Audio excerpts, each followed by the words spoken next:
Well, hey guys, welcome back. It's Monday.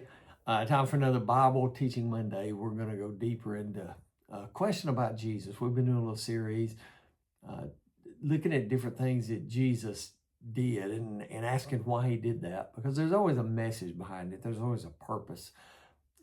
So today we're going to look at something from Mark chapter 5. But let me ask you a question. Have you ever asked somebody a question even though you knew the answer already? You just ask it even though you knew. Parents do it all the time.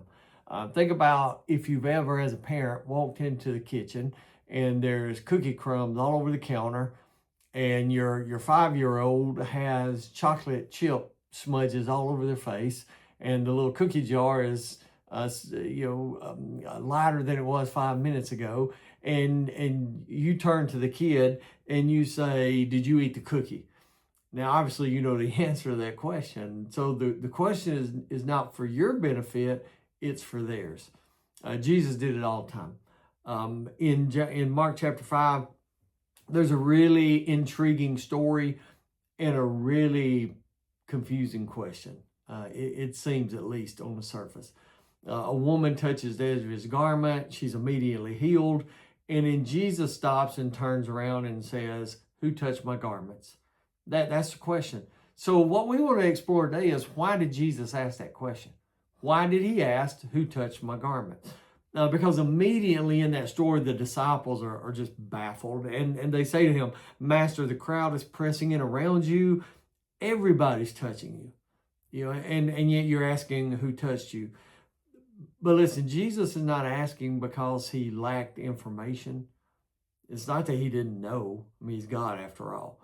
He's asking because somebody needed something from him that day beyond the physical healing. And so let's discover why. Well, first of all, in this story, there's a woman that everybody else overlooks. Mark tells us that this woman had suffered from a hemorrhage for 12 years. Think about that. 12 years of pain, 12 years of disappointment, 12 years of doctors and prescriptions and remedies and empty promises. 12 years. 12 years her bank account was empty and she had nothing to show for it. And Mark even tells us that she spent everything and the situation got worse. So not only was she physically exhausted, she's ceremonially unclean as well, according to Jewish law. And that, on top of the physical discomfort, was almost too much to bear. She couldn't worship normally. She couldn't be around people in society. She couldn't enjoy normal relationships. Most people in her village avoided her. Most people didn't want anything to do with her.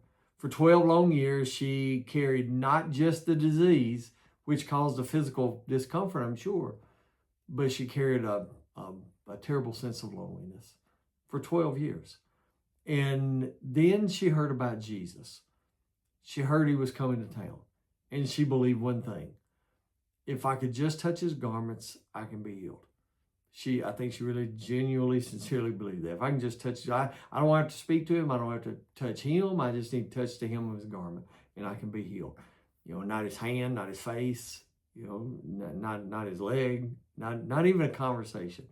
If I can just touch the edge of his robe, everything will be okay. And she did. And when she did, immediately, without a doubt, everything changed. So as Jesus made his way through the crowd, she quietly reached out and she touched the hem of his garment, and immediately the bleeding stopped.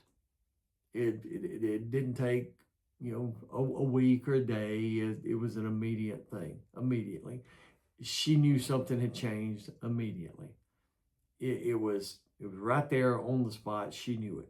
Well, Jesus stops walking, and then came one of the most surprising questions in all the gospel: "Who touched my garments?" The disciples couldn't believe he asked it.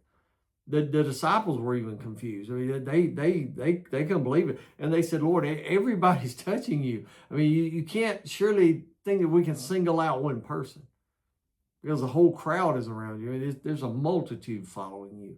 Crowds were pressing in from every direction. People bumped into him constantly. And yet he asked a question. So here's what we want to explore today. Why did he ask it? Why did Jesus ask, "Who touched me?" Listen, he already knew. That's the truth of it. And so Jesus is not looking for information. He's not looking for somebody to point around and say, oh, this is the guilty party, or she did it. He's not looking for some kind of knowledge that he doesn't already possess. He's looking for a person. He's looking for one person.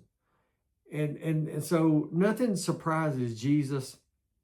I mean, think back in the gospel. He knew Nathanael before he met him. He knew the Samaritan woman's past before she told him. He knew Judas would betray him before it happened. Surely he knew who touched him this day. Surely this didn't come as a surprise. So why did he ask? Because faith should never remain hidden. You don't have to keep it a secret. The woman had came hoping for an anonymous miracle, but Jesus wanted something more. Something beyond the anonymity of this thing. He wanted a personal encounter. And listen, the same thing he wants for you today. He doesn't want your faith to stay hidden in secret somewhere. He wants an open, genuine, real, personal encounter with you. And so it's a faith that steps out into the light, out of the darkness. That's what Jesus is after. Now, there's an interesting connection to last week's episode. If you remember, last Monday, we asked, why did Jesus wash the disciples' feet? Do you remember that? And Jesus showed us that true greatness is found in humble service.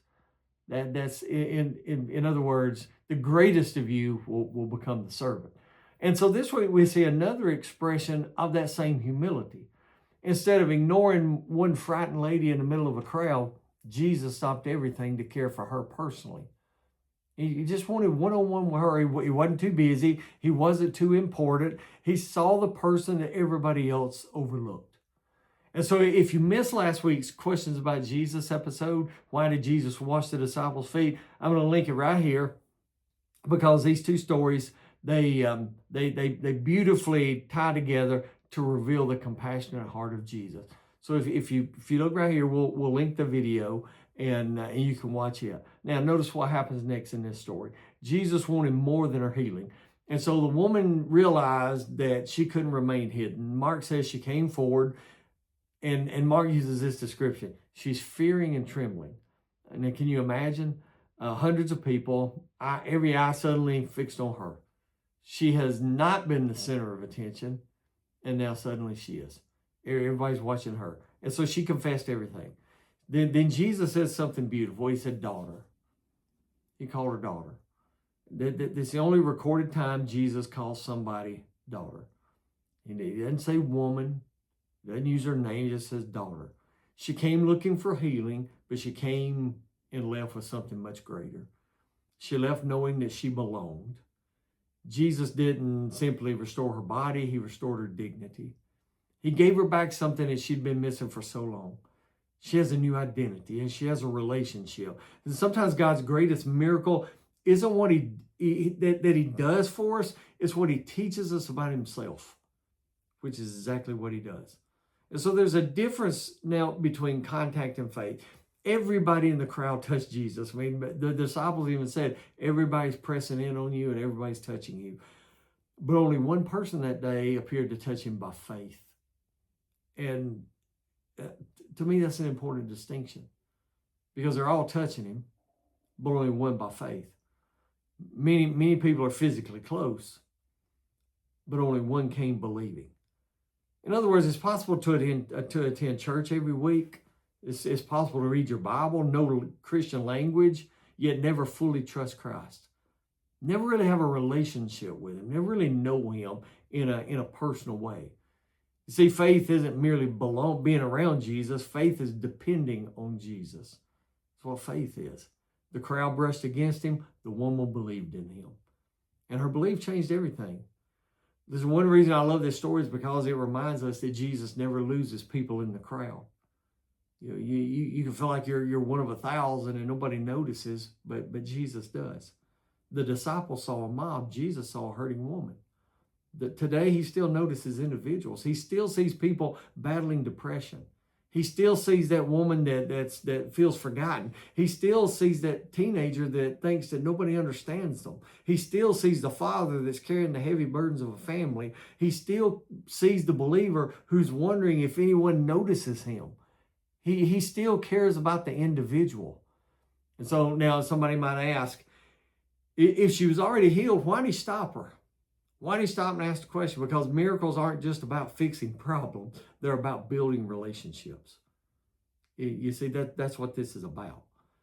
Had she just slipped away unnoticed, she would have known that she was healed, but she would have never had the relationship that she really needed. So she heard his voice. She experienced his compassion. She received his peace. And then Jesus said, daughter, your faith has made you well. Go in peace. That personal encounter would remain with her forever. She'll never forget that day. So many people seek Jesus only when they need something. They need relief or answers or help or provision. And so they only go to Jesus almost like he's a heavenly vending machine where they pop in a few prayers and something comes out. And Jesus, no doubt, cares about those needs. I believe that he does. But listen, today, Jesus wants something deeper for you. He wants us. He wants you. He wants a relationship with an individual person. So Christianity isn't merely receiving blessings from Jesus. It's walking with Jesus. It's having a relationship with him. She found his heart. So why did Jesus ask, who touched me? It's not because he didn't know. It's because she needed to know. She needed to know that she wasn't invisible. She needed to know that she mattered. She needed to know that the one who healed her also loved her.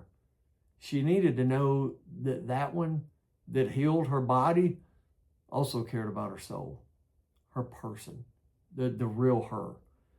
Listen, you may feel unnoticed by everyone around you, but you're never unnoticed by Christ. He knows your name. He knows your pain. He knows your fears. And he invites you to trust him completely. Today may be your day. Sometimes the greatest miracle isn't that Jesus answers our prayers. It's that he stops long enough to remind us that we're known, we're loved, and we're never forgotten. So before you go, if this message encouraged you, I'd love for you to continue this journey with us through the Questions About Jesus series. Yeah, again, you can click here to watch Why Did Jesus Wash the Disciples' Feet? I posted a link right above you. You can see that, and you can discover how Jesus redefined greatness through humble service.